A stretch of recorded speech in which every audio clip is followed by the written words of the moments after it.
dan memorinya pada saat ini. Saya mencatat setidaknya ada 4 hal yang sangat menonjol dalam diri Mbah Ali Maksum ini. Salah satunya adalah beliau ini adalah seorang ulama yang al-mausu'iyyu. Ulama yang ensiklopedis, ulama yang komplit, ulama yang nyegoro ilmune. Lawannya dari al-mausu ini adalah al-mutajazzi. Mutajazzi itu orang yang berpikir parsial, fragmentarik, potongan-potongan. Nah, Yai Ali Mbah Ali Maksum yang kita khali malam ini adalah seorang ulama yang al-mausu'iyyu. Orang yang berpikirnya sangat ensiklopedis. Mausu'ah. Fihi kullu syai'. Di dalamnya semuanya ada. Mausu'ah. Kalau kita pernah membaca Dairatul Ma'arif al-Islamiyah, itulah bentuk mausu'ah. Atau kita membaca Ensiklopedia of Islam, Ensiklopedia of Britannica, Americana, dan lain sebagainya. Jadi semuanya ada di situ. Dan Mbah Ali ini, kenapa saya sebut mausu'i? Di saat orang lain masih membaca kitab Al-Jalalain, As-Sawi, dan Khasiyatul Jamal, Mbah Ali ini sudah lari cepat.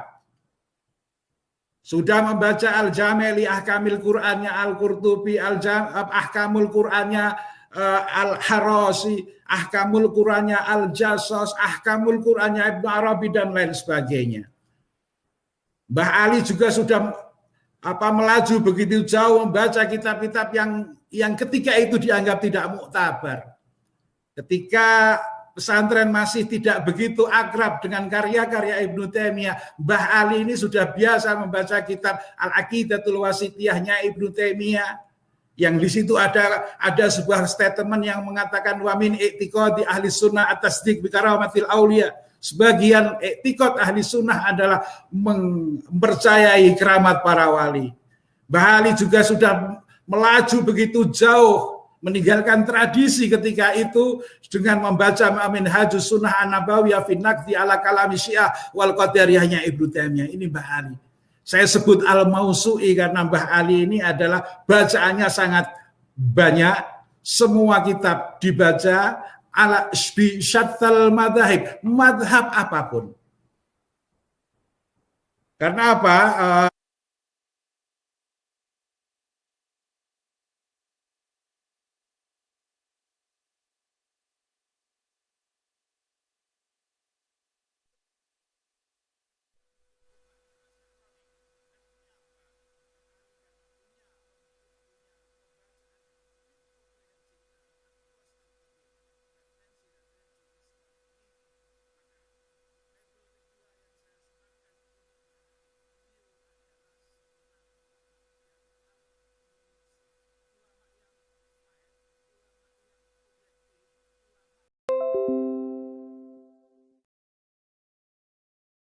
Kitabnya Mbah Ali.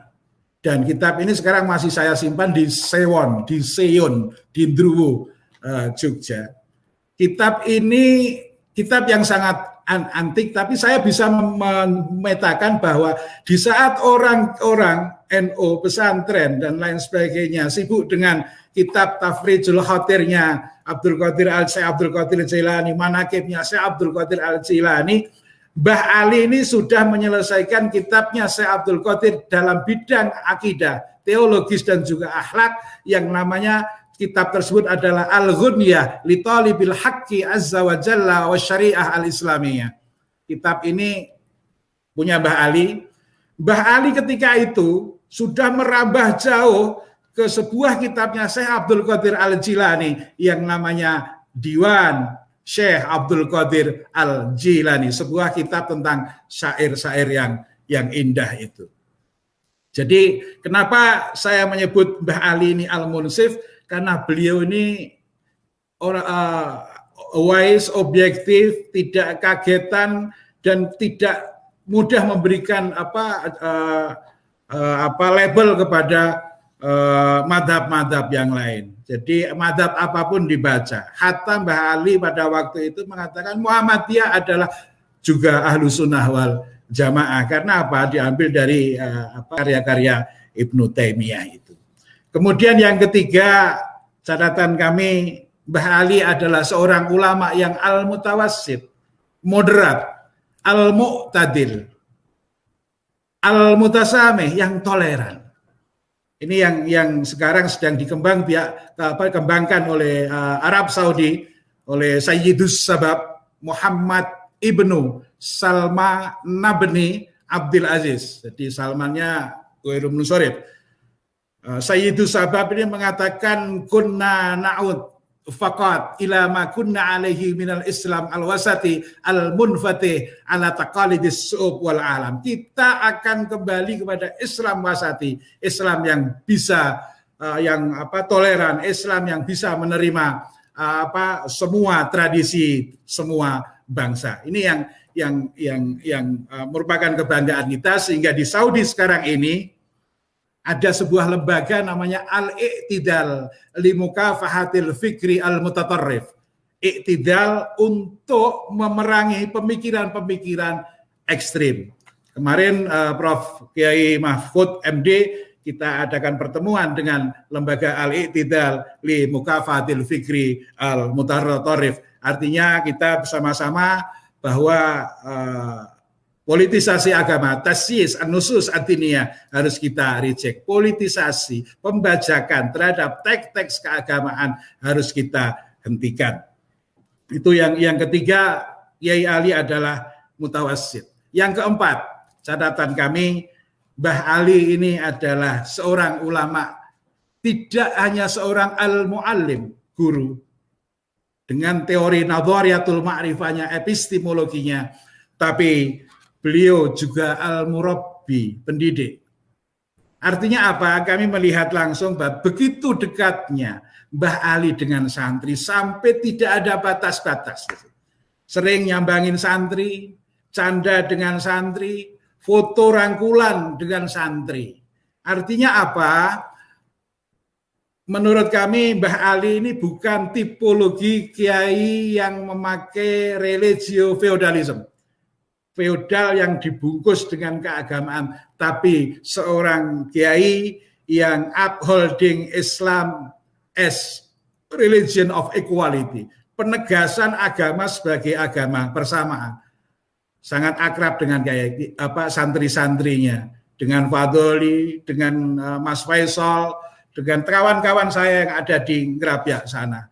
Justru di tengah-tengah Mbah Ali foto bareng rangkulan dengan santri ini, di situ Mbah Ali mentransfer keilmuannya kepada santri-santri di Ngerabyak. Itu 4 catatan itu. Pertama, Mbah Ali adalah mausu'i, ensiklopedis. Yang kedua, Mbah Ali adalah munsif atau moderat. Yang ketiga, Mbah Ali adalah munsif atau fair play, objektif. Yang ketiga, mutawassit, mu'tadil, mutasamih. Dan yang keempat, Mbah Ali adalah seorang al-murabbi, pendidik yang sangat dekat dengan para santri. Sepertinya sudah 28 menit. Sisi lain yang kami tangkap dari Mbah Ali, beliau ini sangat jeli, sangat dikoh, sangat teliti dalam membaca teks-teks keagamaan. Di akhir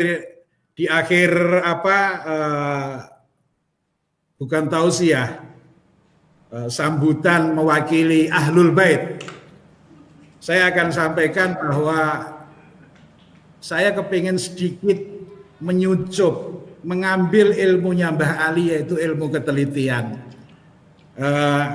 yaitu terkait dengan sebuah ayat. Ini kalau kita diskusikan agak panjang, mungkin akan saya tambah 5 menit. Sebuah ayat yang sangat populer di Indonesia, bahkan di dunia. Semua mubalek hafal, semua santri hafal, bukan ayat, tapi potongan ayat. Karena Mbah Ali ini sangat ahli dalam bidang tafsir, saya mencoba untuk mengikuti ketelitiannya Mbah Ali. Ada satu ayat, potongan ayat yang sampai hari ini sering disalahpahami atau bahkan saya sebut sebagai pemahaman yang al-akhta' asy-sya'i'ah, sebuah kesalahkaprahan dalam memahami sebuah ayat. Karena saya tahu Mbah Ali ini adalah ulama yang mausu'i, saya mencoba untuk melacak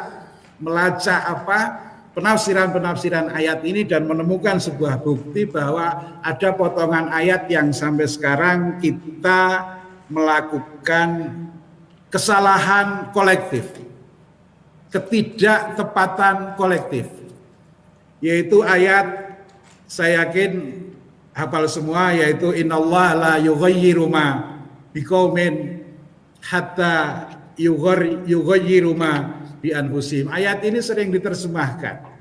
Karena ini qaulnya Mbah Ali, saya mengambil ilmu tafsirnya Mbah Ali. Sering diterjemahkan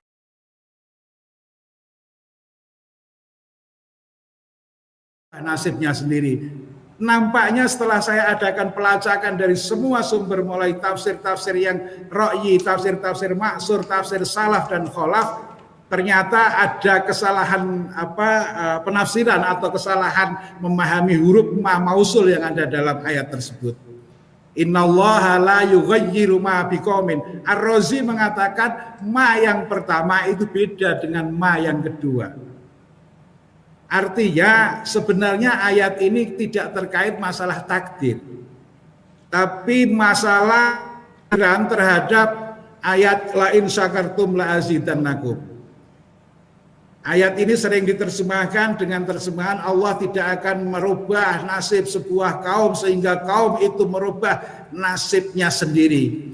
Ini secara teologis juga bermasalahan karena akhirnya manusia adalah pemilik takdir yang sangat hebat. Padahal artinya, kalau artinya seperti itu, bunyi ayatnya seharusnya tidak seperti itu.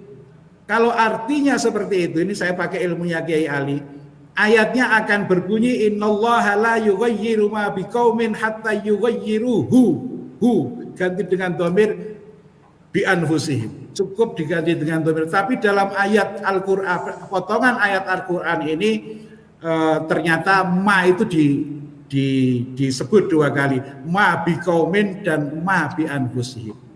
Ternyata ini adalah, kalau kita pakai ilmu Al-Itqan fi Ulumil Quran atau Al-Burhan fi Ulumil Quran atau Al-Fawzul Kabir fi ilmi tafsirnya Syahwalillah Adihlawi dan seterusnya, maka penafsiran yang hebat, pemahaman yang hebat terhadap sebuah ayat itu harus ayyufassaral Qur'ani bil Qur'ani.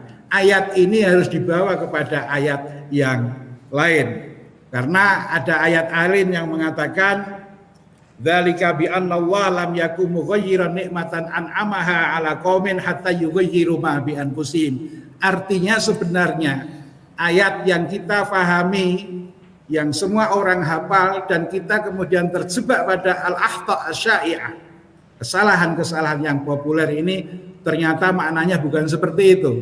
Tapi maknanya yang sebenarnya adalah Allah tidak akan merubah nikmat yang sudah Dia berikan kepada kaum, nikmat sebuah kaum, sehingga kaum itu merubah keyakinan iman yang ada dalam hatinya. Ini usulan kami, karena ini kalau kita diskusikan terlalu lama, saya hanya ingin menyampaikan karena Mbah Ali ini sangat ahli tentang tafsir Quran, maka kami mencoba bahwa ayat ini ayat yang bukan sejuta umat, tapi ayat yang berjuta-juta umat sangat hafal ayat ini, tapi sampai hari ini ada al-akhta' asy-sya'i'ah, ada kesalahan yang populer sehingga kita menerjemahkannya tidak sesuai dengan bunyi ayat. Ma mausul biqaumin itu al-jar wal majrur muta'alliqani bi mahdhufin, silahnya ma, bi anfusihim ba wal majrur muta'alliqani bi mahdhufin, jadi silahnya ma. Jadi ma mausul yang pertama itu berbeda dengan ma mausul yang kedua. Ini diskusi santri, dan mungkin saja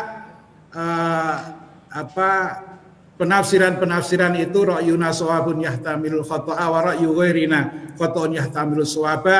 Tapi setelah kami cek di semua kitab tafsir, mulai tafsirnya Ahlus Sunnah sampai dengan tafsirnya Syiah dan juga Mu'tazilah.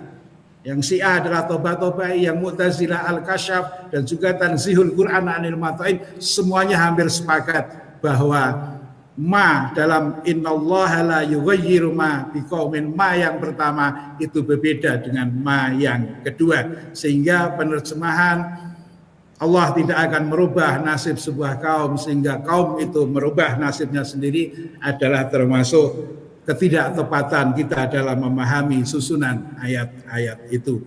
Dan itu sudah diingatkan oleh Al-Khatib Asy-Syirbini, bukan Syarbini, Syirbini di Mesir, dalam kitabnya As-Sirajul Munir, tafsir 2 jilid, As-Sirajul Munir fil i'anah ala ma'rifati kalami Rabbinal Khabir.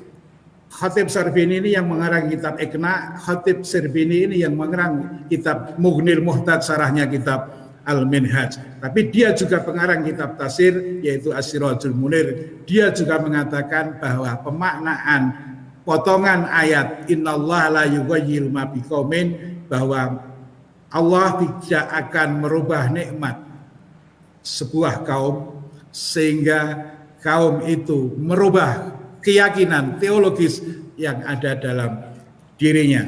Di samping itu, kalau diartikan dengan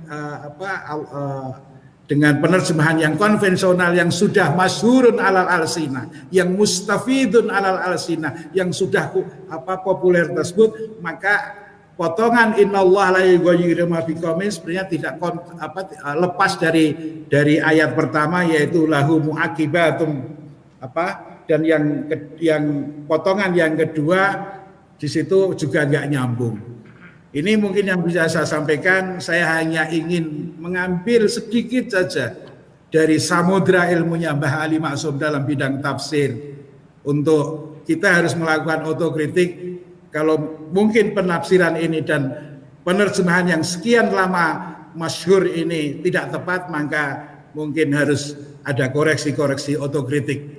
Mungkin itu yang bisa saya sampaikan. Mohon maaf.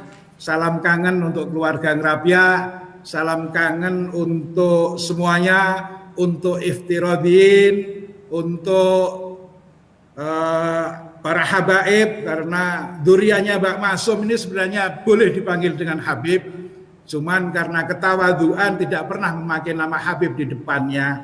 Ada Habib Zaim, ada Habib Syihab. Karena apa? Habib itu juga panggilannya Rasulullah wal Habibul ladzi turja syafa'atuhu.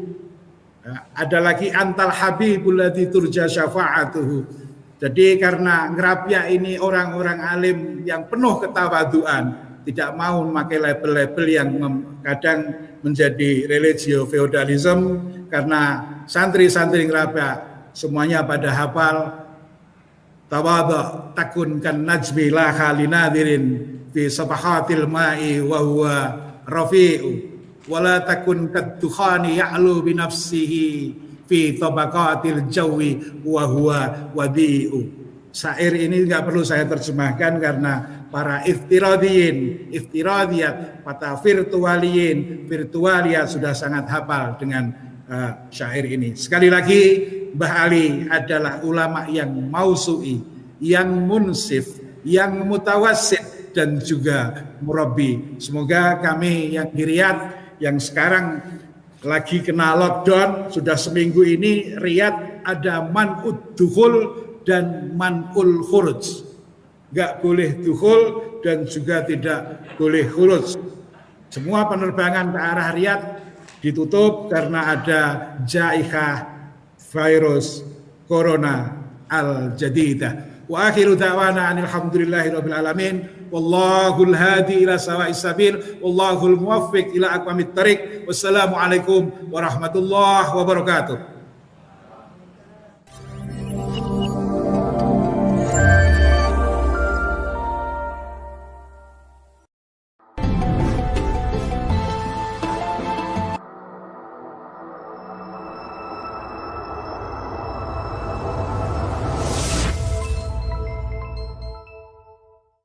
Subscribe dan aktifkan tombol lonceng.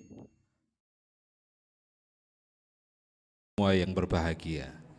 Memasuki acara berikutnya yaitu tausiah ketiga pada malam hari ini yang akan kami mohonkan kepada pengasuh Pondok Pesantren Tahfidzul Quran LP3IA Bapak Kiai Haji Ahmad Bahuddin Nur Salim atau yang biasa akrab kita panggil dengan Gus Baha. Waktu dan tempat kami aturkan. Semoga Gus.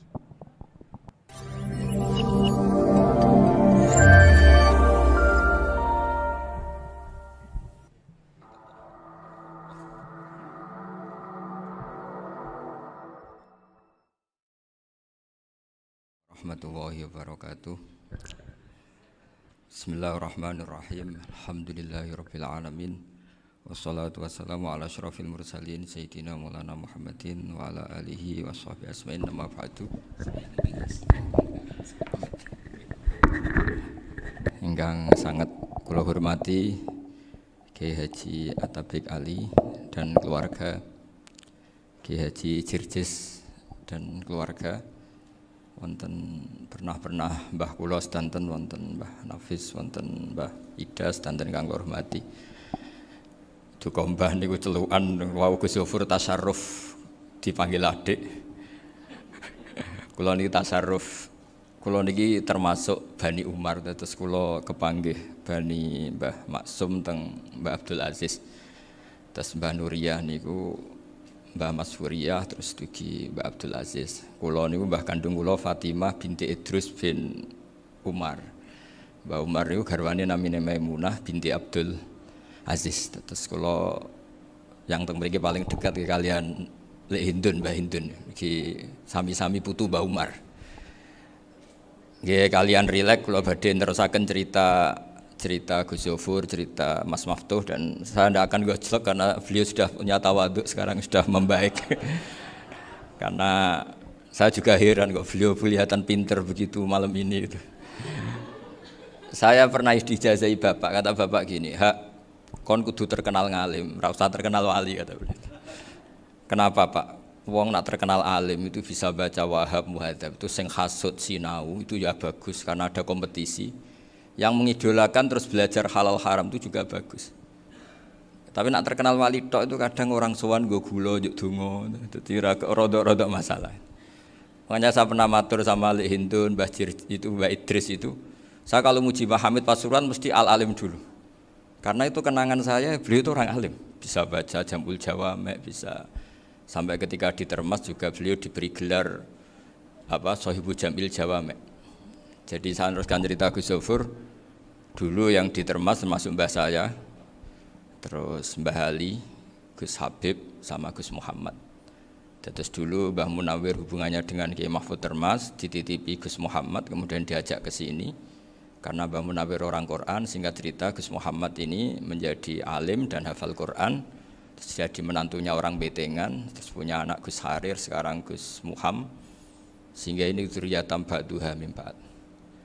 Saya sendiri istri dari Mbah Idrus, mbah saya itu orang Kudus, namanya Sofia binti Maksum bin Soleh bin Asnawi Sepuh. Jadi yang Mbah Soleh ini dulu gurunya Mbah Soleh Darat ketika ngaji di Kudus.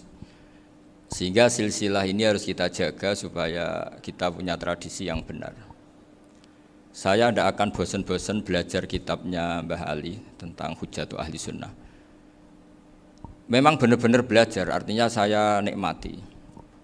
Di antara yang saya kagumi yaitu ketika orang lain a priori dengan Ibnu Taimiyah, Mbah Ali itu ya kadang uji Ibnu Taimiyah, tapi ya kadang kritik. Yang dikritik tentu pendapat Ibnu Taimiyah yang tidak membolehkan orang ziarah Rasulullah SAW. Tapi yang dipuji adalah Ibnu Taimiyah meyakini bahwa qiraatul Quran itu tanfaul mayyit. Itu dipuji-puji sama Mbah Ali. Ibnu Taimiyah dikutip, Ibnul Qayyim dikutip. Saya akan cerita sedikit tentang tradisi hujjah. Dulu lama itu kelihatannya sederhana, tapi kalau berargumentasi itu hebat. Tadi Gus Zofur menyebut kitab Mbah Hasyim itu mengharamkan kentong. Beliau masyhur itu punya kitab namanya Al-Jasus an Tahrimin Nakus. Intinya kentong itu haram. Secara dalil ini meyakinkan sekali karena ketika Rasulullah rembukan sama sahabat, kita dengan apa memaklumatkan orang kalau waktu sholat masuk? Ada sahabat yang usul pakai kentong. Dzaka lin Nasara, itu Nasrani. Ya pakai buk itu semacam trompet besar, dzaka lil yahud. Kemudian ada yang usul kalau gitu api ya Rasulullah, dzaka lil majus. Sehingga dari hadis itu Mbah Hashim berpikir kentong itu haram. Tapi Mbah Fakih Mas Kumambang itu mengkritik Mbah Hashim dengan ngarang kitab Hazur Ru'us an Tahrimin Nakus. Jadi beliau ngomentari kitab itu sambil geleng-geleng kepala. Kitab kok keliru nganti ngono itu. Jadi cara pikirannya siapa Ki Fakih. Kentong di Indonesia itu kanggo wedhus dicolong gitu. Pos kampling gitu. Kalau ada banjiran ya kentong, ada maling ya kentong. Jadi enggak ada persamaan sama sekali dengan kentong yang milik orang apa? Nasrani. Sehingga di pondok saya itu ada kentong tapi jelek sekali. Karena itu satu-satunya cara supaya beda dengan kentong yang di gereja. Kalau elek kan mirip kentong di pos kampling. Itu ya agak-agak ilmiah sedikit. Dulu ceritanya Gus Zofur itu saya teruskan. Itu singkat cerita, itu kalau yang di kejadian di Termas itu Mbah Dimyati sudah nyuruh semua kentong disembunyikan karena mau ada Mbah Hashim. Cerita itu mukarrar di Kiai Fakih sama di Kiai Dimyati Termas. Setelah kentong dikumpulkan semua, Mbah Hashim datang, senang, ngiranya Syekh Dimyati ini sependapat dengan beliau, yaitu sama-sama enggak ada kentong. Tapi setelah itu ada santri yang matur, Mbah Dim pun beres kentong pun kula delikno sedanten. Itu di depan Mbah Hashim. Jadi GR-nya Mbah Hashim bahwa Mbah Dim itu sependapat akhirnya hilang. Ternyata ini akal-akalan toh gitu. Karena santrinya matur, Mbah Dim pun beres sedanten kentong beduk sudah disingkirkan. Itu di depan Mbah Hashim. Saking lugunya santri, nah saking ikhlasnya agak ngerti mahalus syahid ini adalah Mbah Hashim. Saya mau meneruskan cerita Gus Zofur. Dulu ini cerita dulu Mbah Mun ngaji di Lirboyo, tapi Kiai Makhrus ngaji sama Kiai Khalil Harun.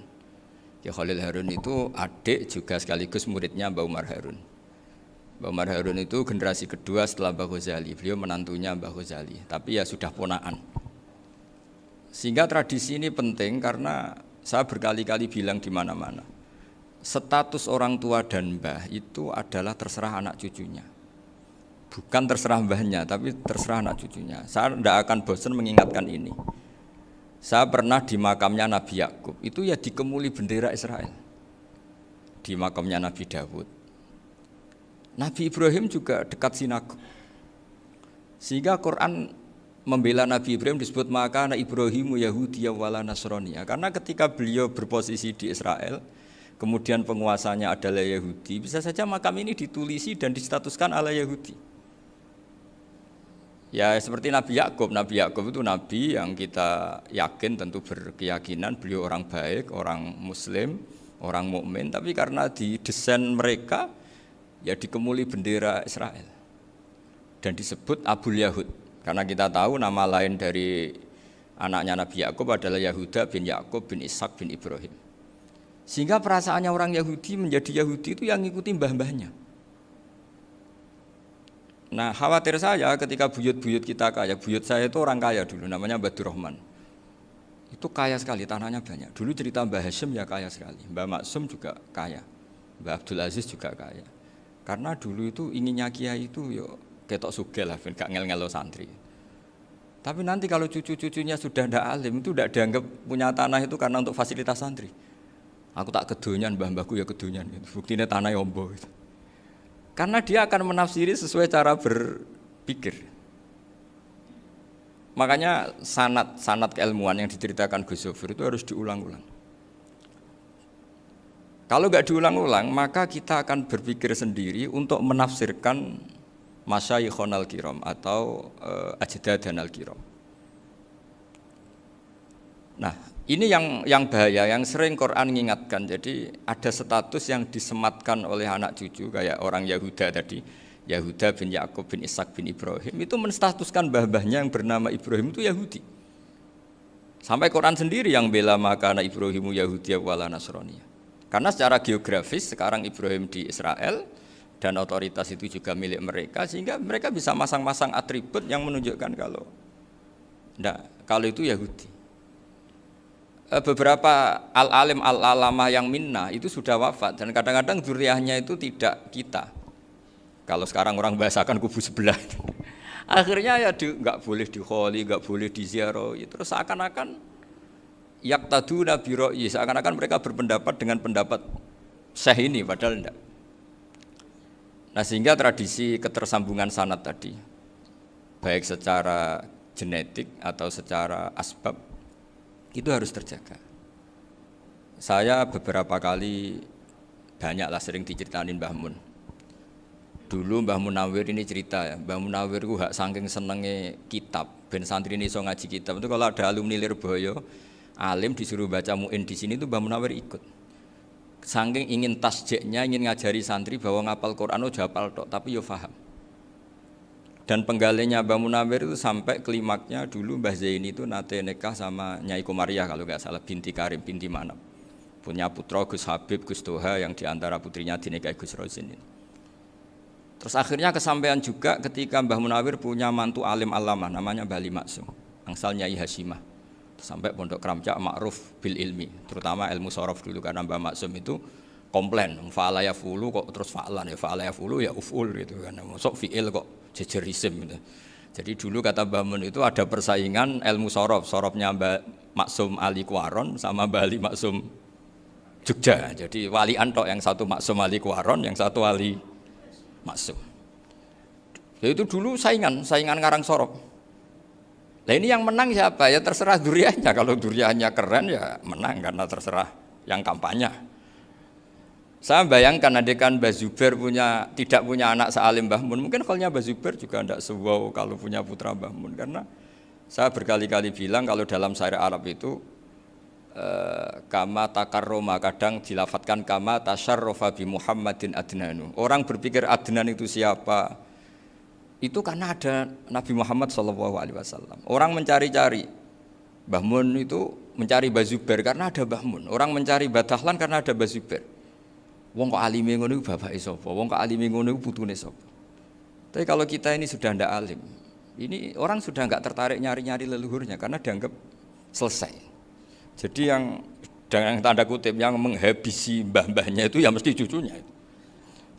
Ini mau ngamuk, mau peringatan, tapi ini juga peringatan pada diri saya sendiri. Jadi sehingga zuriyah ini penting. Kenapa para nabi mesti donga zuriyatan thayyibah? Kenapa selalu berpikir tentang zuriyah? Wa ja'alaha kalimatam baqiyatan fi aqibi. Karena zuriyah ini yang nanti bisa menstatuskan leluhurnya. Seperti tadi cerita Mas Maftuh ini tak puji betul. Saya hari ini tidak ingin gojlok supaya kewalian saya tidak tergerus oleh kedoliman. Saya pernah diceritain Gus Zofur juga sering baca buku tentang Mbah Maksum. Dulu Mbah Maksum kalau wasiat kembali ya gitu. Kamu harus NU dan harus mempertahankan NU, tapi tidak dengan cara membenci Muhammadiyah. Dulu Mbah Mun juga sering cerita. Dulu Mbah Hasyim itu ngaji Syekh Mahfud. Nah, Mbah Ahmad Dahlan dulu namanya Darwis sering ngaji sama Syekh Khotib Minangkabau. Zaman itu Syekh Khotib sudah modern, sudah ikut gerakan Abdu, gerakan Almanar. Sehingga bawaannya Mbah Ahmad Dahlan ini agak agresif. Yang Mbah Hasyim karena hanya mulazim di Syekh Mahfud, hanya sesekali ngaji Syekh Khotib, beliau lebih seperti itu. Dan dua beliau ini sama-sama pernah ngaji Mbah Soleh Darat di Semarang, Mbah Hasyim sama Mbah Ahmad Dahlan yang dulu namanya Darwis. Jadi ini masih min muskatin wahidah mimam bain wahid. Sehingga kita tidak kaget ketika Mbah Ali Maksum mengomentari Muhammadiyah itu masih ahli sunnah wal jamaah. Makanya nanti terakhir saya baca kitabnya Mbah Ali dan sering saya pelajari. Andai kan kita ini sepakat dengan ilmu, ya kita tahulah. Kalau Abu Hanifah itu tidak kunut, Imam Syafi'i kunut, berarti kunut itu mazhabnya Abu Hanifah, bukan mazhabnya Mbah Ahmad Dahlan. Apa tidak kunut itu mazhabnya Abu Hanifah, bukan mazhabnya Mbah Ahmad Dahlan. Kita kunut itu mazhabnya Imam Syafi'i, bukan mazhabnya Mbah Hasyim. Ini semuanya masih dalam bingkai ilmu. Adzan qobla subhi juga riwayatnya jelas. Tidak adzan ya sudah perilaku kita sudah jelas. Dulu Mbah Mun sering didik kita gitu. Saya sering dengar cerita kalau dulu Pak Arif Fakhruddin begitu hormat sama Mbah Ali, apalagi zuriyahnya Mbah Azhar Basir, karena beliau dulu do ngaji di Termas. Dulu itu enggak ada masalah karena semuanya dianalisis pakai ilmu. Tapi sekarang pakai identitas, yang kunut itu NU, yang enggak kunut Muhammadiyah. Berarti Abu Hanifah itu Muhammadiyah, Imam Syafi'i itu NU. Berarti Imam Syafi'i itu ya anak buahnya Ki Miftahul Ahyar kira-kira gitu kan. Nah, anak buahnya Pak Said Akil. Kan terus jadi repot. Dulu kita ini pengagum ilmu, bukan pengagum perbedaan. Sehingga di sini yang saya kagum dari sekian ceritanya Mbah Ali Maksum, supaya kitab ini to the point, supaya nggak lama-lama karena waktunya juga. Nanti kalau kemalaman ini kena semprit ini sudah. Ini diantara yang diceritakan Bali itu unik. Imam Syafi'i itu sering tawassul, sering wasilah sama siapa itu? Abu Hanifah. Ini sudah tak petakan, saya baca yang sensitif lah, so yang ini ya. Ziyar al-Babus Samin, terus sebentar ini yang bab tawassul.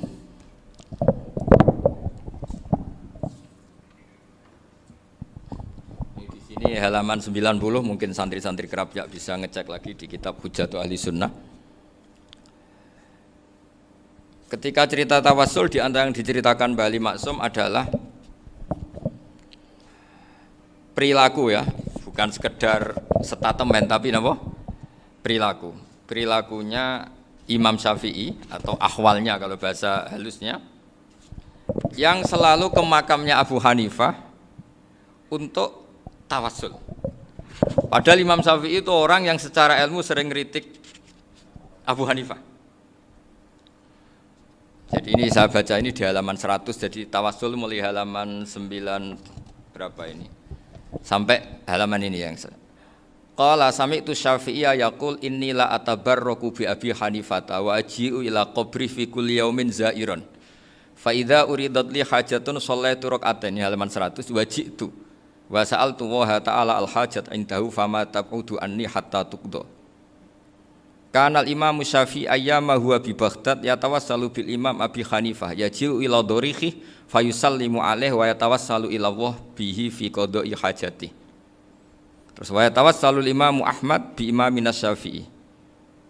Jadi di antara yang diceritakan Mbah Ali Maksum itu betapa Imam Syafi'i yang terkenal sering mengkritik Abu Hanifah dalam tatanan fikih karena beliau tidak percaya ada istihsan. Abu Hanifah berpendapat adanya istihsan, dan kita tahu lah ikhtilafu Syafi'i wa Abu Hanifah itu besar sekali. Tapi beliau itu tahu Abu Hanifah itu orang yang sangat soleh. Abu Hanifah itu kalau ketemu sama orang yang utang beliau itu yang lari bukan yang utang Abu Hanifah, karena takut orangnya itu izin. Jadi kalau ketemu yang utang di jalan itu yang sembunyi itu Abu Hanifah. Kenapa engkau sembunyi? Ada yang utang saya lewat, nanti orangnya malu. Jadi setingkat Robi'ah Adawiyah itu beliau di rumah ada maling itu sembunyi. Ditanya kenapa engkau sembunyi? Malu, gak ada yang dimaling. Malu sama malingnya karena serumah itu gak ada barang yang layak dicolong itu. Itu Robi'ah dia sembunyi. Itu yang bisa niru itu Abu Hanifah. Jadi wali-wali besar ini ternyata saling menghormati dan saling tawassul. Nah saya berharap tawassul ini bukan sekedar perilaku sosial, tapi memang ada sanadnya. Sehingga terus diceritakan Bali di sini dulu istaqa Umar bil Abbas. Kata siapa tawassul harus dengan Rasulullah SAW? Dulu istaqa Umar bil Abbas. Sayyidina Umar itu tawassul istisqa dengan Sayyid Abbas, padahal kita tahu Sayyid Abbas ini tidak nabi. Terus beliau cerita sampai Imam Syafi'i tawassul sama Abi Hanifah. Sehingga enggak ada perdebatan itu kan Umar. Kalau Umar kan ada jaminan boleh diikuti karena beliau sahabat. Bali cerita tentang Imam Syafi'i yang tawassul dengan Abu Hanifah. Seargumentatif itu. Maka saran saya kepada alumni Kerapjak, santri-santri Kerapjak, karena saya hanya berani ngomong sama santri Kerapjak, sama mas saya ada berani kalah sepuh. Itu tradisi keilmuan itu harus dijaga dengan hujjah dan dengan tadwin, dengan pembukuan. Saya punya sekian cerita ya, misalnya dulu kita mungkin iskal itu janggal. Kenapa sih orang Islam tukaran sama orang Islam itu? Sehingga di antara doa Nabi yang enggak dikabulkan Allah, enggak boleh dikabulkan sama Allah enggak boleh, bukan berarti enggak mustajab.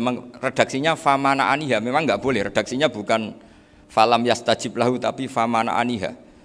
Di Al-Marrah As-Salisa ini Nabi dilarang, yaitu melarang umat Islam itu jangan sampai tukaran sama umat Islam sendiri.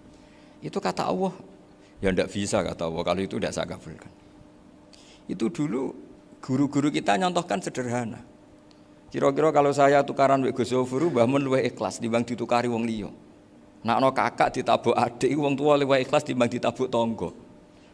Barokahnya membaca kita lebih mentoleransi. Kalau ada Mbah Hashim dikritik Mbah Fakih Mas Kumambang, kita ikhlas itu. Tidak dikritik guru PAUD itu kan. Atau dikritik orang-orang yang nggak bisa ngaji. Artinya ternyata keliru kita bilang kiai kok tukaran. Justru bagus kiai tukaran. Dibanding kiai dikritik guru PAUD atau dikritik orang-orang yang nggak bisa baca kitab. Akhirnya barokahnya baca kita menjadi tahu. Dulu Mbah Mun sering cerita, ini masih cerita silsilah ya. Jadi Mbah Ali Maksum tadi kita tahu di antara guru besarnya Mbah Ali Maksum tentu Mbah Mahfud Termas. Beliau adalah adik dari Kiai Mahfud Termas. Mbah Dimyati ini adik Kiai Mahfud Termas. Itu punya saudara namanya Abdur Razak, juga punya saudara namanya Dahlan. Itu yang membawa Thariqah Syadziliyah di Solo Raya yang sekarang alhamdulillah diteruskan Gus Wafi. Dulu di antara pesannya Mbah Mun ke saya, hak Wafi kandani kon ziarah ning Mbah Dimyati. Mergo Thariqah Syadziliyah dulu itu yang bawa keluarganya Mbah Dimyati.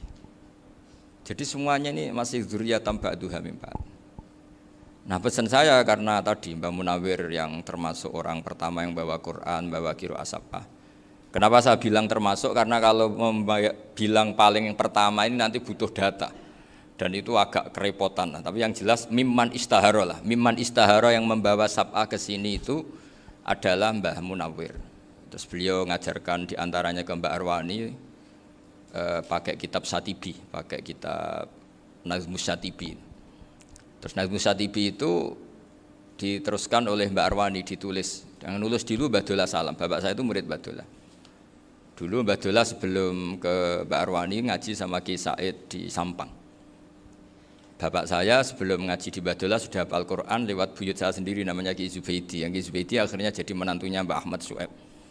Jadi buyut saya kandung ini namanya Sofia, itu asal keluarga Lasem, yang adiknya Sofia ini punya adik Badiah yang jadi ibunya Ki Sahal.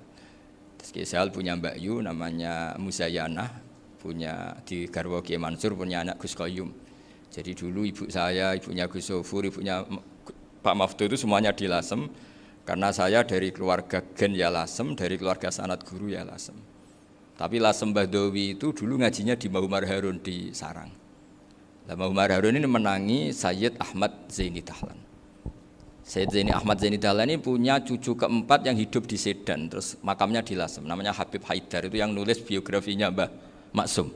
Mbah Maksum bukan Bali, biografinya Mbah Maksum itu ditulis oleh Habib Haidar, namanya Haidar bin Hasan bin Sodaqoh bin Ahmad Zaini Dahlan. Nah, Habib Haidar ini menantunya Sayyid Hamzah Sato. Hamzah Sato itu Hamzah bin Abdullah bin Umar, itu kakaknya Sayyid Abi Bakar Sato, Sohibul I'anah. Nah, Sayyid Umar ini yang dulu ngajari mbahnya Mbah Mun namanya Ahmad bin Su'aib. Nah, di antara ajarannya adalah baca kitab-kitab kecil yang bisa dihafal. Dibawalah ke sarang jadi metode muhafadzah. Tapi kemudian lama-lama oleh pondok itu jadi syarat kenaikan kelas. Dulu nggak ada muhafadzah untuk kenaikan kelas ya, supaya orang alim itu harus hafal, lama-lama dipakai syarat untuk muhafadzah. Jadi semua ini sanad harus kita ingat supaya kita bisa menjaga tradisi. Termasuk tradisi ini kiai seneng jagungan, terus ngomong ra penting. Itu juga sanad. Setahu saya Mbah Mun itu kalau ketemu bapak ya guyon terus. Saya punya kenangan tuh yang dulu agak iskal tuh begini. Ada isu lah, entah isu entah hoax entah apa, ada kaji itu agak beling itu, pokoknya beling lah gitu. Seneng siapa itu, rondo lah apa itu. Pokoknya beling gitu. Ketika Mbah Mun dilaporin tamu kalau kaji itu beling sama rondo itu. Mbah Mun tanyanya lucu. Lho ayu no cung. Wayu banget Mbah. Wayu. Itu bapak juga bakas ayu nih. Dulu saya sekali ini kiai kok bakas wong ayu, bakas bodine barang lah kira-kira gitu.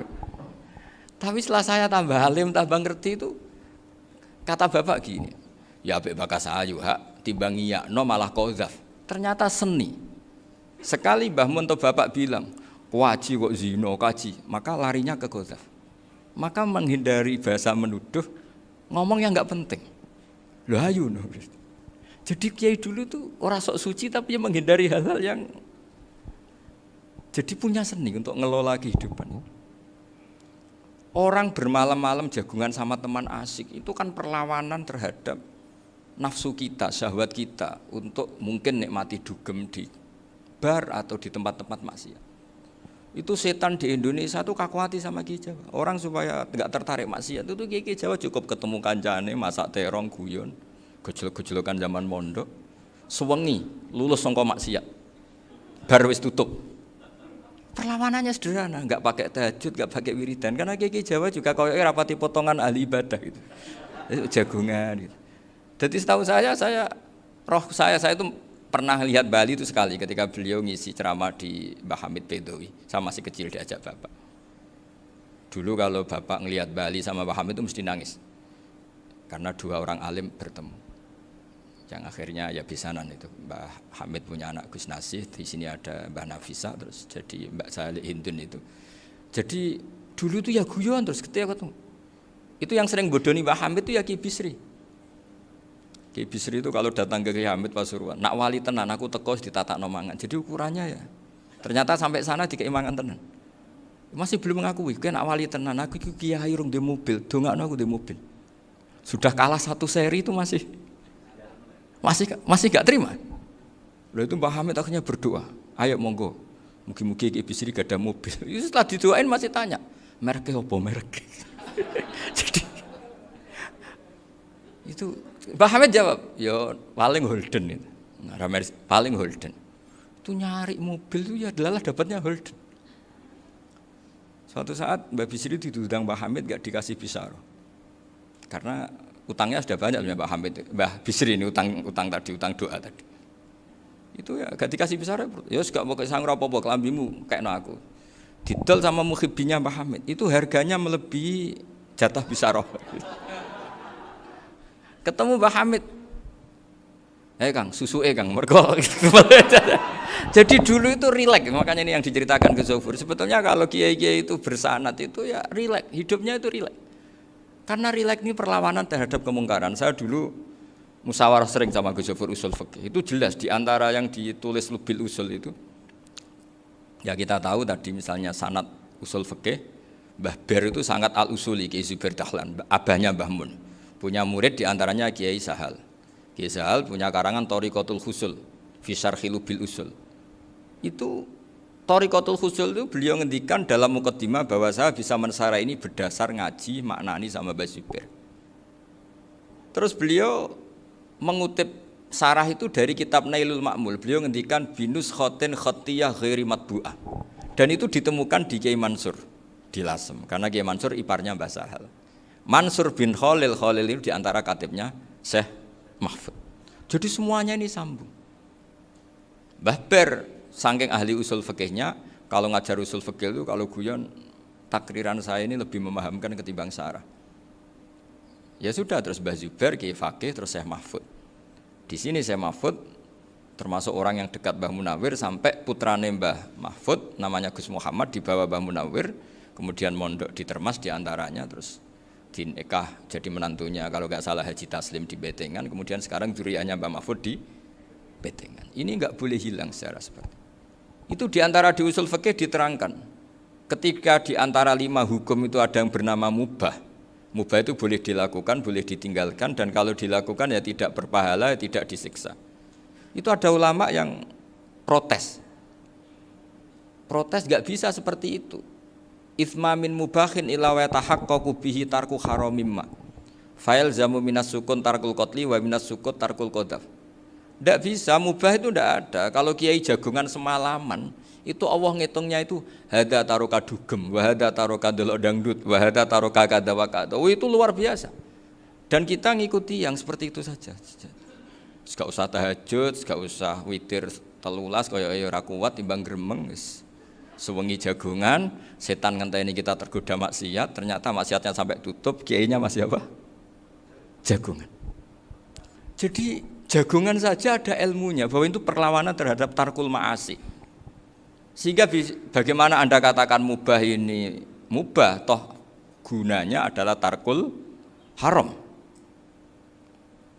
Meskipun efek mubah juga bisa tarkul wajib, wae bojo blonjo turu. Karena wayang rumah ibuke turu. Itu halal wajib. Jadi mubah itu resikonya ya bisa tarkul wajib, bisa tarkul haram. Sehingga kalau sanad ini terjaga secara baik, secara kultur. Saya sering juga jagungan sama Gus Yofur itu mesti tak niati gitu. Jagungan wong alim iku ibadah dan menikmati ibadah adalah dabul auliya wa dabul ulama. Kata Imam Ghazali pada akhirnya waqud buhadaddin al-istilzat bil mubahat. Kata Imam Ghazali pada akhirnya qutbu hadaddin, madaru hadaddin, pokok dari agama ini adalah melawan kemaksiatan dengan kita menikmati al-istizat bimubah. Kita menikmati sesuatu yang dibolehkan Allah Subhanahu wa taala. Dan seperti ini itu bisa qasmu dhuhri syaitan, bisa menghancurkan punggungnya setan. Karena kalau melawan setan dengan ibadah ini kadang kita capek selain isra potongan. Tapi nak kangkang ning komplek H gitu jagungan mbek kancane, ngenang melarate, mbok ngenang ora sekolah, ra munggah kenangan. Sing ra munggah diarani istiqomah. Gitu kan. Diarani tulus zaman, kok sing munggah dianggap kesusu. Saya ini punya pondok Quran, kalau ada yang hafal 3 tahun mesti digojlok kancane, gak apik kesusu itu. Kesusu itu mesti tidak barokah karena tergesa-gesa apa? Hatam. Sehingga yang enggak hatam-hatam itu kayak partai mayoritas. Ini yang partai tulis zaman katanya. Ahlus sabri katanya. Akhirnya di pondok gara-gara itu mau guyon tapi enggak ada stigmasi yang enggak naik. Di Pondok Sarang itu saya punya temen itu banyak yang sekelas dengan saya, sekelas sama Gus Kamil, akhirnya sekelas dengan Gus Yofur. Padahal saya ini kakak kelas. Saya temannya, Gus Kamil temannya Gus Yofur. Ini anak ini nggak pernah naik, itu nggak dinyek, nggak dicibir di pondok. Karena guyonan tadi, guyonan bahwa ini bagian dari bentuk apa? Istiqomah. Nanti yang goblok juga tenang. Karena kiainya cerita, kadang santri goblok ya barokah. Di sini pondok akeh santri ora tau sinau ning omah dadi kiai gede. Selalu kiainya tuh cerita seperti itu. Akhirnya sing goblok ya bangga dengan kegoblokannya. Iya, jadi kiai itu orang yang meskipun guyon ini barokahnya Masya Allah. Dan setahu saya kiai-kiai alim itu ya senengannya guyon karena tadi guyon itu luar biasa. Bapak saya itu kalau pesan sama saya itu enak ngaji wis guyon nice. Wong ning omah mikir utang, mikir wedi bojo macam-macam kok ngaji mbok jak nangis pisan, nangis ping pindho gitu. Sudah jak guyon ae. Paling gak lali. Gitu. Dan beliau punya dalil kul bi fadlillah bi rahmati fa bidzalika falyafrah. Jadi jangan sampai orang ini farah bil maksiat, jangan sampai orang itu. Dan ini yang saya kenang dari sekian cerita murid Bali. Mbah Ali Maksum ya senengane guyon. Gejol-gejolkan mbek santri guyon. Ini saya maklumatkan ke semua santri beliau bahwa ini bukan sekedar guyon. Tapi al-istilzat bil mubahat. Ini adalah perlawanan terhadap setan karena banyak orang bisa senang tuh kalau nunggu maksiat. Ini bisa senang dengan sesuatu yang tidak maksiat. Itu kayak apa hebatnya? Makanya Nabi itu kalau ketemu sahabat ya sering ngendikan yang ringan-ringan. Ya Umar ma'afalan duher jong mana piye ije. Kalau ketemu anak kecil ya. Nanti ketemu yang tua-tua yang sudah enggak bisa mikir ya tetap riang. Sehingga ada cerita dalam sebuah tafsir. Ya saya ulang lagi ada cerita di sebuah tafsir. Kenapa Nabi Musa ditanya Allah wa matilka biyaminika ya Musa. Ma'ana wa ta'ala a'lam. Tentu Allah sangat tahu yang dibawa Musa itu apa. Karena Allah tahu Nabi Musa itu grogi. Orang dipanggil Wali Maksum pasti grogi. Santri dipanggil Mbah Mun pasti grogi. Kenangan saya setiap dipanggil Mbah Mun ya mesti tanya. Yang ringan-ringan. Wis sarapan ha. Arung sarapan ya sarapan. Pas sarapan ya kan tanduk mangan sing enak wong santri ora tau mangan enak. Ya enggak pernah ngomong yang penting, ngendikan yang penting. Nah, karena Nabi Musa ini grogi, ini sebagian tafsir. Itu ditanya yang ringan, "Sakowe iku nggawa apa?" Karena pertanyaannya ringan, Nabi Musa juga ringan. Ya Nabi Musa itu sampai lali iku pangeran sing ya'lamu sirra wa akhfa. Diterangno. Niki tongkat Gusti. Gunane kathah Gusti tongkat iki. Qala ya aso ya atawakkau 'alaiha wa ahusyu biha 'ala ghanami wal ya fiha ma'arifu ukhra. Oh, tongkat Gusti niki penting Gusti. Nggih nak. Nggih macam-macam lah Gusti. Atawakkau 'alaiha wa ahusyu biha 'ala ghanami kangge menghalo kambal. Masih terangno terakhir dan yang lain-lain Gusti. Wal ya fiha ma'arifu ukhra. Sehingga akhirnya rileks. Karena Nabi Musa terus ngerti. Ternyata ketemu pangeran itu enggak seserem yang saya bayangkan gitu. Pertanyaannya ringan. Itu ada ilmunya. Tapi cerita ini yang versi tafsir ini tidak yang seperti di Manaqibul Ghazali. Di beberapa kitab tentang Manaqibul Ghazali diceritakan di alam roh Nabi Muhammad SAW itu yubahi bi ummati. Saking yubahinya sampai ngendikan ulama ummati ke anbiya Bani Israel. ulama umatku itu pinternya atau statusnya itu mirip-mirip lah. Kaf itu ya mirip-mirip lah, mirip-mirip kayak ulamanya nabinya Bani Israel. Akhirnya Nabi Musa itu tersinggung sekali, bagaimana mungkin ulama disamakan dengan apa? Nabi. Sehebat-hebatnya ulama itu kan tidak akan yabluhu darajatan nubuwah atau yartaqi ila darajatin nubuwah. Itu akhirnya ya kalau kamu nggak percaya panggil. Yang dipanggil Imam Ghazali. Ya Nabi Muhammad juga nggak mau kalah gitu. Kalau manggil ulama RT ya kalah keok gitu. Akhirnya Imam Ghazali datang, ditanya sama Musa, "Mas muka, nama kamu siapa?" "Ana Muhammad bin Muhammad Al-Ghazali At-Tusi Asy-Syafi'i." Itu disebut panjang. Terus Nabi Musa guyu-guyu. "Kamu ulama kok ngomong yang nggak penting, ditanya namanya kok penjelasannya sepanjang itu, dianggap itu satu kesalahan. Masa tanyanya nama kok ditanya jawabnya Muhammad bin Muhammad Al-Ghazali At-Tusi Asy-Syafi'i, kepanjangan itu." Ketika Nabi Musa agak mencibir, agak gimana itu, terus jadi Imam Ghazali, kalau ini masalah, lebih masalah jenengan. Apa itu? Yang tanya jenengan tuh Allah ya alamus sirra wa akhfa, dan Allah hanya tanya wa ma tilka biyaminika ya Musa. Harusnya jenengan jawab asoya titik, bukan kepanjangan. Atawakkau 'alaiha wa usybiha itu kepanjangan. Allah tanya yang di bawah kamu itu apa? Yang di tangan kamu. Harusnya jawabnya hanya asoya. Tapi kenapa penjelasannya sepanjang itu? Sampai terakhir waliya fiha ma'aribu ukhra. Terus pinter tenan kayak gitu. Terus ada Nabi Musa terus bilang, ya pinter tenan aja gitu. Padahal kita tidak pernah GR seperti itu kan, kebetulan Imam Ghazali gitu. Kalau yang lain mungkin ya keok lah kira-kira gitu. Tapi ini cerita dalam khazanah keilmuan.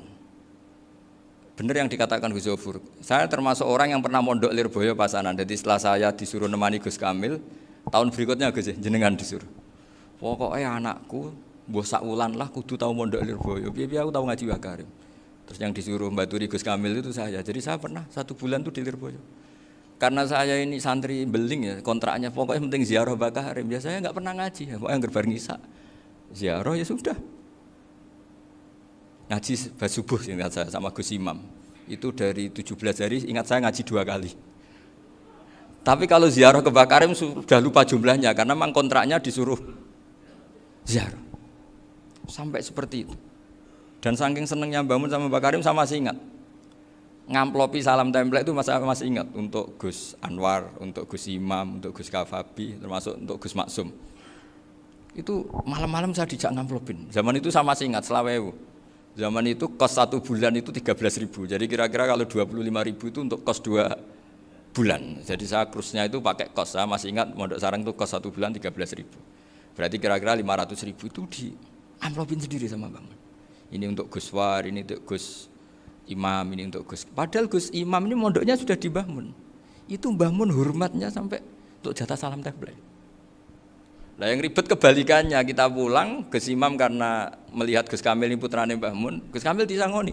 Saya juga disangoni karena Gus Imam dulu ngaji juga sama Pak D saya, sama keluarga saya. Itu kata Gus Kamil setelah keluar, mau agak muni gua abal ya, boten berarti gua aku. Karena ini penting, ini kalau sampai dianggap tukar guling, ribet deh. Jadi ditakwil sendirilah, mau agak muni gua abal ya, boten yes berarti halal. Tapi sama Mbah Mun ya ditanya. Ditanyanya bukan apa karena untuk meneruskan tradisi bahwa kalau kiai ketemu itu ya saling memberi hadiah, saling itu sudah faqaddimu baina yadayna najwakum sedekah. Sehingga ketika Krapyak ini punya Bali Maksum alim allamah, kemudian melahirkan murid-murid yang juga ipar kayak Mbah Warsun bisa ngarang Kamus Al-Munawwir, Pak Bik juga punya karangan Kamus Al-Mu'asir. Saya itu punya semua. Karena ini adalah buah dari bahwa kita ini tidak kalah sama produk-produk yang di sana. Bahwa produk di kita ini sudah cukup untuk mengantarkan orang menjadi alim allamah. Dulu Mbah Zubair ke Mekah ya sudah alim allamah. Gus Zofur ke Al-Azhar sudah alim. Semua teman-teman kita ke Mekah itu sudah alim semua. Padahal produk mondoknya ya tadi. Mau digojlok kiai ini, terus mangkel be keamanan biasanya. Biasanya musuh besar pondok itu keamanan. Jadi ya bukan berarti gojlok ibunya Gus Maftuh enggak, biasanya keamanan tuh musuhnya apa? Banyak. Jadi cerita-cerita saya mohon sekali murid-murid Krapyak Jangan hanya ngaji fikih. Kalau hanya ngaji fikih itu posisi Abu Hanifah itu seakan-akan nyuwun sewu orang yang sangat tidak ahli hadis. Karena beliau di situ kelihatan kalah sekali dengan Imam Syafi'i. Apalagi di perdebatannya Muhammad bin Hasan Asy-Syaibani dengan Imam Syafi'i itu kelihatan sekali betapa Abu Hanifah itu orang yang nyuwun sewu ditinggalkan dalam ilmu hadis. Sampai beliau hanya dapat gelar min ulama ahli ra'yi, termasuk ulama yang kuat logikanya. Juga harus baca kitab-kitab seperti ini. Ternyata di balik Imam Syafi'i mukhalif pada beliau di bab-bab fikih, perilakunya sangat hormat. Sampai beliau tuh kalau tawassul ke kuburannya Abu Hanifah. Dan beliau ngendikan an-nasu fil fiqhi iyalun ala Abu Hanifah. Semua orang yang ahli fikih itu masih anak buahnya Abu Hanifah. Saya berkali-kali cerita, mazhab Syafi'i itu alatut tadhir hanya dua, yaitu alma wa turab. Abu Hanifah nambahi wanar. Alasannya Abu Hanifah orang mukmin yang dosanya banyak itu dibakar di neraka, dan alasannya Allah litadhirihim, untuk mensucikan mereka. Sehingga pikirannya Abu Hanifah an-nar itu min alatit tadhir. Apa yang terjadi ketika bata itu batu bata yang dibakar, di situ campur teledong, campur apa-apa, itu kalau sudah mazhab Abu Hanifah selesai, sudah suci. Karena sudah ngelewatin pembakaran. Meskipun kita tidak akan kalau kehilangan air terus wudu dengan api, bisa bunyak semua itu. Tapi apapun itu menjadi solusi. Sehingga saya punya kitab namanya Ikhtilafu Malik, Ikhtilafu Malik wa Abu Hanifah atau Ikhtilafu Syafi'i ma Abu Hanifah. Itu kelihatan sekali kalau Abu Hanifah itu nyuwun sewu posisinya kalah. Karena yang ngarang orang-orang Syafi'i. Tapi kalau melihat kitab-kitab kewalian, misalnya di kitab Mizan Kubro ini juga sering disebut kisah itu Mbak Ali Maksum tentang Imam Sa'roni. Berkali-kali beliau mengutip Mizan Kubro. Itu Abu Hanifah adalah orang yang sangat mukasyafah. Artinya ketika Nabi cerita air wudhu itu menjatuhkan dosa, tidak ada air wudhu yang jatuh ke kamu kecuali saat itu juga dosa kamu jatuh. Itu beliau datang ke Madharota Kufah. Kemudian beliau bilang sama si orang tua tadi, tub aniz zina. Orangnya terus bilang atubu minaz zina. Ada lagi pemuda datang dibilangin tub an uquqi walidayka, terus bilang tub tu an uquqi walidayya. Sampai yang terakhir ada tub an simai alatilahwi atau an samai alatilahwi, terus tub tu an samai. Ketika orang itu ditanya, kenapa engkau begitu tahu dosanya apa? Saya tahu air wudhu ini menjatuhkan apa. Jadi kira-kira kalau zina mungkin ya batang babi lah, kalau hanya sekedar melihat bak-bak mungkin ya curut atau tikus lah kira-kira gitu. Nak dulu sediluk ya mungkin ya tikus cilik gitu. Nak dulu suwi ya tikus werok itu atau apalah, pokoknya beliau itu tahu. Tapi anehnya Abu Hanifah apa? Setelah itu dia nangis minta mukasafahnya ditutup. Ya Allah, saya ini mukasafah kok malah menjadi tahu sawatil mukmin. Padahal aturan syariat jenengan man satara musliman satarahu, bahwa enggak baik melihat jeleknya orang mukmin. Minta ditutup. Makanya saya ini bangga ada mukasafah. Makom yang kita sampai sekarang itu makom setelah Abu Hanifah mukasafah. Jadi Abu Hanifah repot-repot mukasafah, minta makomnya ditutup, tidak menjadi mukasafah. Dan alhamdulillah kita sudah tidak mukasafah sebelum minta ditutup. Jadi kita ini keren. Keren karena aturannya itu man satara musliman satara huwa, yang tidak tahu aibnya orang muslim maka Allah akan nutupi aibnya di akhirat. Dan kita alhamdulillah barokahnya tidak mukasafah, tidak ngerti aibnya orang mukmin. Jadi kita harus pakai patokan ilmu. Saya ulang lagi, kita harus pakai patokan. Makanya saya tahu betul ketika Kiai Hamid Pasuruan, beliau dulu ngaji Jamul Jame, ngaji Juman, Bali Maksum di sana sama Gus Habib, sama Gus Muhammad bin Mahfud, termasuk mbah saya kandung dulu Kiai Sidik, mbah saya yang itu juga ngaji di Termas. Bapak saya dulu Kiai Nur Salim ngaji di Buyut Baiti. Dulu itu kawin juga sederhana, kayak cerita Gus Zofur. Jadi bapak saya kandung itu Kiai Nur Salim itu ngaji di Mbah Baiti. Mbah Baiti itu adik kandungnya buyutnya saya dari ibu. Nah, Mbah Baiti itu teman akrabnya mbah saya namanya Kiai Nur Sam, Mbah Nur Sam. Singkat cerita terus Nur Kiai Jorabi Arabekno itu. Setelah bapak saya ke Badullah mau ditawarin jadi mantu, kata bapak saya kula pun dipek mantu Mbah Baiti. Akhirnya dapat ibu saya itu. Karena ibu saya itu cucu Mbah Baiti, cucu lambung. Jadi mbahnya ibu saya itu Mbak Yunya Mbah Baiti. Namanya Mbak Sofia tadi yang dapat Mbak Idris itu. Yang Mbak Idris ini bin Umar. Ya Mbak Umar yang mbahnya Mbak Hamid, Hamid bin Abdul bin Umar. Kalau bahasa itu Fatimah binti Idris bin Umar. Dulu kecilnya Mbak Idris namanya Abdul Khalik. Kalau kecilnya Mbah Hamid namanya Abdul Mukti. Kalau kecilnya Mbah Maksum namanya Muhammadun kalau nggak salah. Dulu itu orang dulu itu namanya dua-dua karena diganti ketika musim apa? Haji. Jadi ini terjaga. Sehingga tidak ada ceritanya kiai-kiai yang jagongan kemudian santrinya itu yang agak-agak khawatir. Kiai kok sungi-sungi jagongan, gak tahajud, gak duha, itu tidak ada seperti itu. Karena ini dianggap fi'lul mubahat untuk melawan mungkarat. Jadi sehingga di kitab Ihya diterangkan, kamu jangan ngira orang-orang soleh ketika jagongan itu min ahlil bitolah wa takasul. Itu orang-orang yang pemalas itu enggak. Tapi mereka bisa mengasyiki Allah. Bahwa dalam jagongan ketemu teman ya asik, gejul-gejulkan sama Pak Maftuh ya asik. Dan keasikan ini bentuk perlawanan terhadap keasikan harus dengan maksiat. Itu kayak apa kalau kita ngaji sampai seperti itu. Termasuk tadi yang diceritakan Pak Maftuh kitab Hunyah. Semoga beliau cerita juga pernah belajar. Saya pernah belajar kitab Hunyah khatam. Itu diantara yang diceritakan Syekh Abdul Qadir Al-Jilani tadi kata beliau Al-Jilani dipakai Jim Al-Jilani. Ini agak beda dengan kita. Mbah Zubair itu punya kitab namanya Al-Qalaid Al-Luluyah. Beliau menfatwakan nama-nama ajam itu kamu bebas. Ajamiyun fasna bihi masyita. Sehingga kita kalau punya kiai harus mau qolal ustukhri, sehingga mau qolal istukhri. Tirmidzi juga nasibnya sama. Qolat rawahut Tirmidziyu. Sehingga rawahut Turmudziyu. Yang satu rawahut Tarmidziyu. Ya karena kita keluarganya Tarmidzi apa enggak gitu. Makanya kata Mbah Mun sama masih ingat. Kata cerita Gus Zofur tadi, adabnya Gus Zofur itu cerita tentang keluarga ibunya. Padahal keluarga ibunya juga orang-orang soleh yang luar biasa. Itu kata Mbah Mun, kowe roh jenenge Imam Bukhari tahu ya. Jenenge sapa? Saya nyebut Muhammad bin Ismail bin Ibrahim bin Muhirah bin Bardasbah.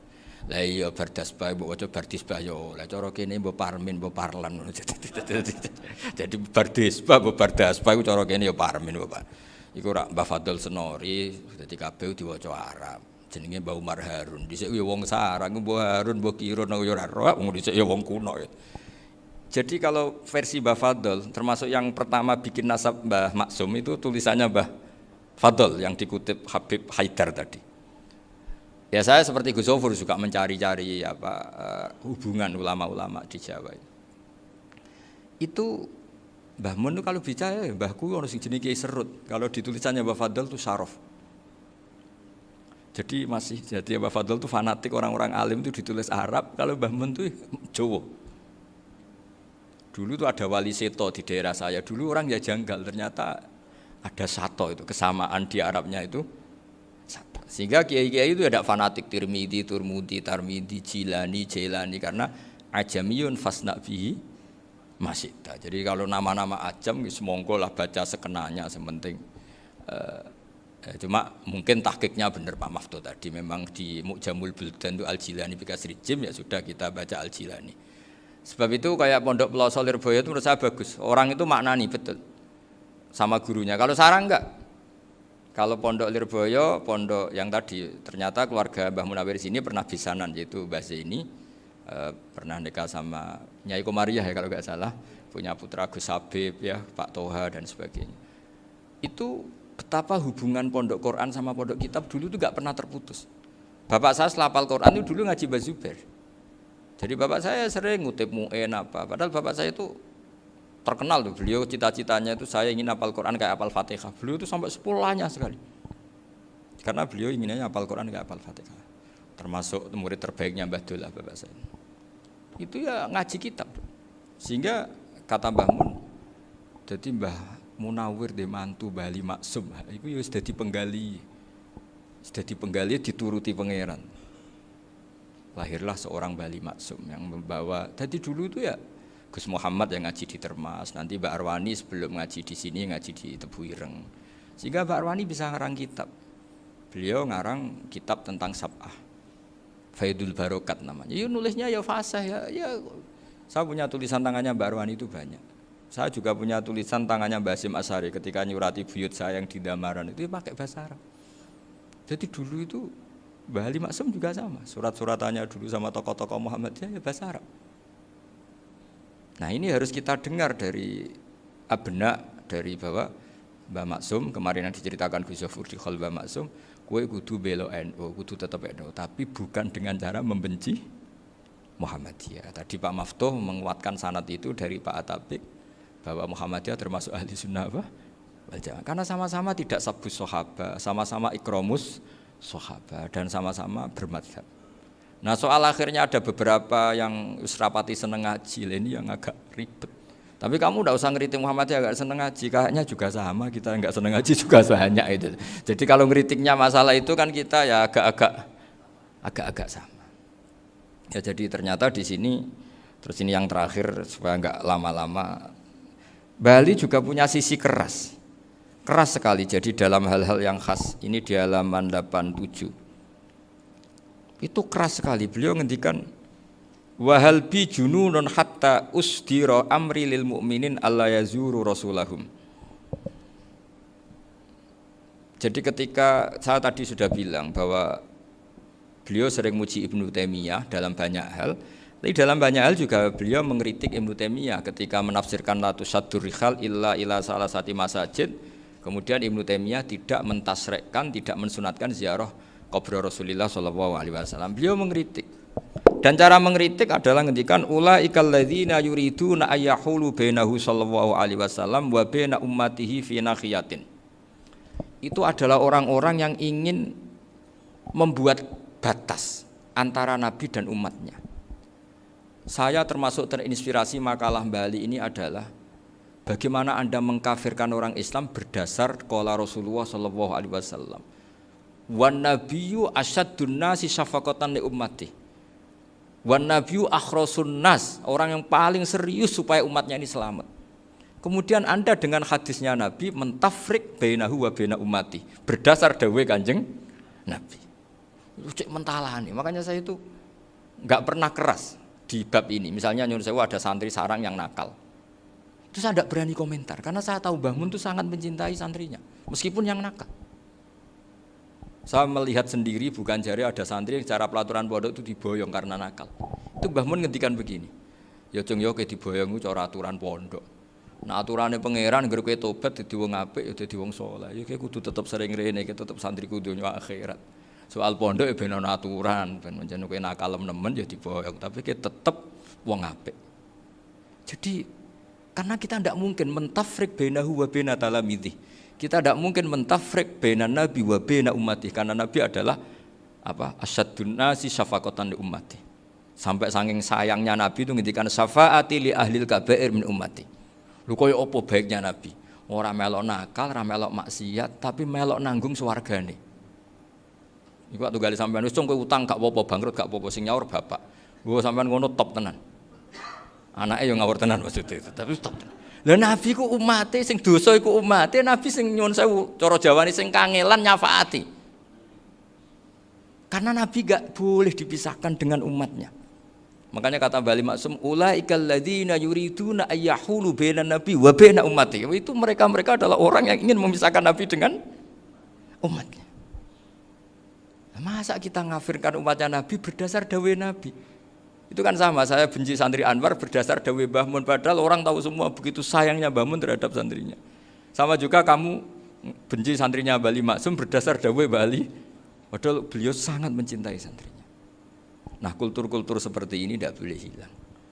Kita punya sanad, punya guru, punya keluarga yang sama. Jadi mbah-mbah saya itu orang Tuban, dekat sama posisi Ibrahim Asmorokonti tadi yang diceritakan. Jadi di kampung saya, kampungnya bapak saya itu ada makomnya Siti Syariah, itu mbak kandungnya Sunan Bonang. Dan bapak dulu sering ngajarin ziarah saya ke Mbak Asyari. Mbak Asyari itu bin Jumadil Kubro, berarti Mbak Asyari itu saudaranya Mbak Ibrahim Asmorokonti, gurunya Sunan Bonang. Jadi Sunan Bonang ke Tuban tuh karena disuruh ngaji sama Mbak Asyari, Mudin Asyari itu yang di Bejagung. Jadi ini semua sanatnya itu jelas, aturannya jelas. Kan Sunan Bonang bin Ampel bin Ibrahim Asmorokonti bin Jumadil Kubro lah, yang Mbak Asyari ini adiknya Ibrahim Asmorokonti, makomnya di Bejagung di Tuban.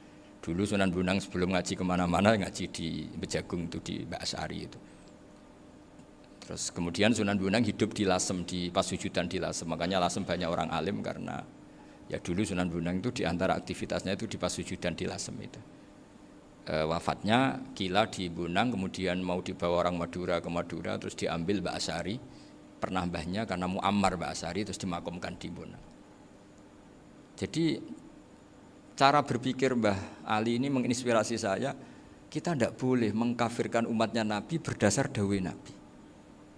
Karena apa? Itu yang tidak diinginkan Nabi. Nabi itu inginnya yang di luar itu masuk, bukan yang sudah di dalam dikeluarkan. Itu kata beliau, ulaikal ladzina yuriduna ayyahulu bainan nabiyyi wa baina ummati. Orang-orang yang tidak mentasrek ziarah pada Nabi adalah orang-orang yang ingin memisahkan Nabi dengan. Dan begitu kias berikutnya, orang-orang yang sidik-sidik muni ini kafir, ini sudah enggak benar, ini la yurja khairuhu, itu orang-orang yang memisahkan. Dan lucunya berdasar dawai Nabi. Makanya semua kalau sampai ngaji Mizan Kubro, ini kitab yang sering dikutip Bali Maksum, ketika Nabi ngintikan laisa minna man ghasyana, laisa minna man latomal hudud wa syaqqal juyub bada'a bid'awal jahiliyah, laisa minna min tilkal khoslah. Semua ulama mentafsiri laisa minna fi tilkal khoslah, bahwa dalam hal itu Islam tidak bertanggung jawab. Masa menipu berdasar dibolehkan Islam, kan tidak mungkin. Semua perilaku yang salah disebut Nabi laisa minna fi tilkal khoslah, bukan laisa minna fayakunu huwa kafir. Tidak ada satu ulama yang mengatakan laisa minna berarti orang ini kalau menipu sudah kafir. Ketika dosa ya sak dunya kafir kabeh. Siapa enggak pernah menipu? Sekedar pernah. Siapa enggak sering menipu bahkan? Hobi kadang ya rezekinya dari nipu. Lah itu kalau betul maknanya laisa minna terus kafir, semua orang di dunia kafir. Karena siapa sih yang selain Nabi yang enggak, selain Nabi kan enggak mungkin apa? Maksum. Belum lagi menurut teori usul fikih ada nipu yang wajib. Ya kan, misalnya kita orang baik ketemu orang dolim yang memburu perempuan mau diperkosa terus bersembunyi, yang kita tahu, kita wajib nipu apa wajib jujur? Ketika orang dolim tanya, perempuan tadi kemana? Wajib nipu apa wajib jujur? Wajib nipu, karena kalau kita jujur berarti memberi peluang orang dolim menemukan buruannya. Jadi betapa alimnya. Dan ketika kitab Mizan Sa'roni dipakai Bali, dipakai Mbah Mun, saya pernah ngaji Mbah Mun, terus kita tahu maknanya laisa minna fi tilkal khoslah. Sehingga kita tidak mengatakan laisa minna dengan terjemahan letterlek tidak termasuk umatku. Kita tidak akan menambahi fa tafriq fayakunu kafiran, tidak akan selamanya. Karena maknanya laisa minna fi tilkal khoslah. Kenapa kita selalu begitu? Karena enggak mungkin kita memisahkan umatnya Nabi dengan Kanjeng Nabi berdasar dawuh Kanjeng Nabi. Karena Nabi adalah berstatus bil mukminina raufur rahim. Ya, terus ini mohon maaf sekali ini yang saya bisa, tapi saya mohon kajian kitab Ahli Sunnah saat tadi sudah matur Gus Afif, Gus Picon itu, supaya kitab ini ditakriri lah, supaya apa ya, lebih apa ya, dan yang nakriri harus santrinya, jangan bebankan saya. Ini santri yang pernah mulai sama-sama. Biasanya kalau orang NU pesantren terus ana wong usul nggih jenengan mawon. Senenge lempar-lemparan, itu kata bapak saya, tawadhu itu keliru aja. Tawadhu itu aslinya wong ra tanggung jawab, ben ketok Islami bebo tawadhu aja. Jadi tawadhu itu orang yang sebetulnya agak punya tanggung, ben kesane Islami pura-pura tawadhu. Jadi, tapi saya mohon lah, ini kitab ini bagus sekali. Di antara yang saya senang adalah beliau cerita kalau Imam Syafi'i sering tawassul sama Abi Hanifah. Padahal kalau kita ngaji di kitab-kitab fikih, Abu Hanifah itu kayak tersangka lah. Di bab ilmu apa? Hadis. Sampai biasa kan di kitab Minhajut Thalibin, walaysa li Abi Hanifah hadisun sahihun. Jadi habis cerita madzhab Malik, madzhab Syafi'i itu walaysa li Abi Hanifah madzhabun apa hadisun. Wah, kasihan ini. Tapi kalau kamu ngaji Mizan Kubro, Abu Hanifah ini dapat posisi. Karena mesti Mizan Kubro ngendikan farajal amru ila martabatayil mizan. Kemudian dua madzhab ini sama-sama benar, yang musyaddid apa yang mukhaffif. Misalnya dosis tinggi apa dosis ringan, monggo. Dan itu saya ulang lagi, kitab-kitab yang sering dibaca Mbah Ali Maksum, kemudian Mbah Mun, guru-guru kita. Dengan demikian maka benar Gus Sofur tadi, kultur kita, tradisi kita tetap napa? Terjaga. Nggih, mohon maaf. Assalamualaikum warahmatullahi wabarakatuh.